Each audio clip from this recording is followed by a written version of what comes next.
Thanksgiving coming up next week. Some healthcare workers are worried about those rising numbers, saying our hospital resources have never been stretched so thin. Right now, only 6% of inpatient hospital beds are available statewide. That is the worst we have seen since the start of the pandemic, though only about a quarter are COVID patients.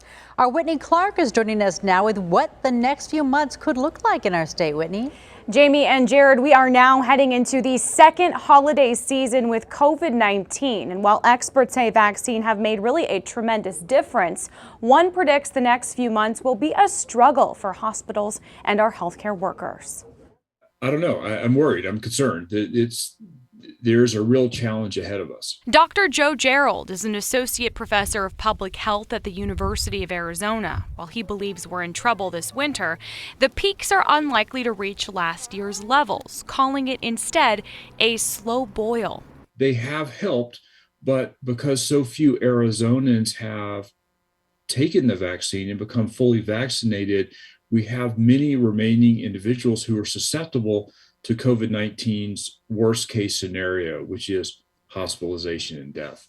About 53% of Arizonans are fully vaccinated. When it comes to our hospitals, in a briefing today, Valleywise Health says the COVID ICU unit is 96% full. We're continue to have adult patients in areas of the hospital that we typically hadn't had adult patients in some of our pediatric areas. Only 16% of all hospitalizations at Valleywise are COVID patients, but statewide that number is 26%.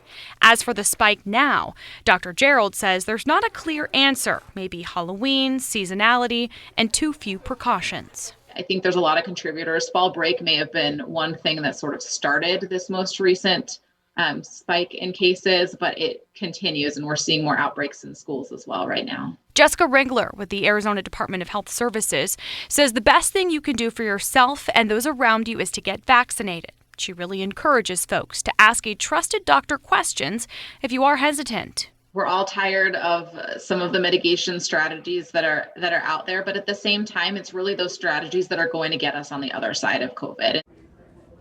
And she also wants to remind people to get their flu shots this year as they are expecting it to be more intense. Of course, the flu changes year to year, but last year cases were down because many folks were taking those COVID-19 precautions. In the newsroom, I'm Whitney Clark, Arizona's Family. Thank you, Whitney.